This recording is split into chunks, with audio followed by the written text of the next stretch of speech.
চলমান তাপপ্রবাহে গাজীপুরে গলে যাচ্ছে রাস্তার পিচ। বিস্তারিত জানাতে এই মুহূর্তে কালিয়াকৈর থেকে সরাসরি যুক্ত হচ্ছেন রিপোর্টার রাজিবুল হাসান।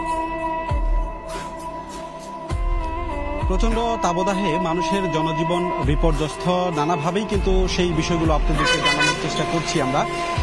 মূলত এই যে মানুষের জীবন বিপর্যস্ত এই তাপের কারণে, এই গরমের কারণে, এর পাশাপাশি কিন্তু আমরা একটু দেখাতে চাই যে রাস্তার যে পিচ, সেই রাস্তার পিচও গলে গিয়েছে। প্রচন্ড গরম এবং এই গরমের কারণে মূলত যে রাস্তার উপরের যে কার্পেটিং এর উপরের অংশ সেটি কিন্তু গলে গিয়েছে। আপনারা নিশ্চয়ই দেখতে পাচ্ছেন এটি কালিয়াকৈর উপজেলা থেকে মাওনা যে আঞ্চলিক সড়কটি রয়েছে সেই সড়কের দৃশ্য।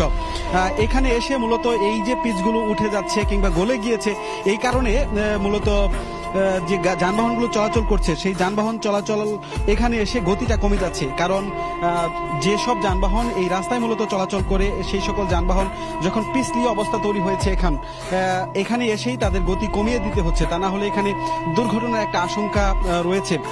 সাধারণ মানুষ বলছেন যে বহু বছর আসলে এরকম গরম কিংবা রাস্তা এরকম আসলে গলে যাওয়া এরকম দৃশ্য দেখেনি।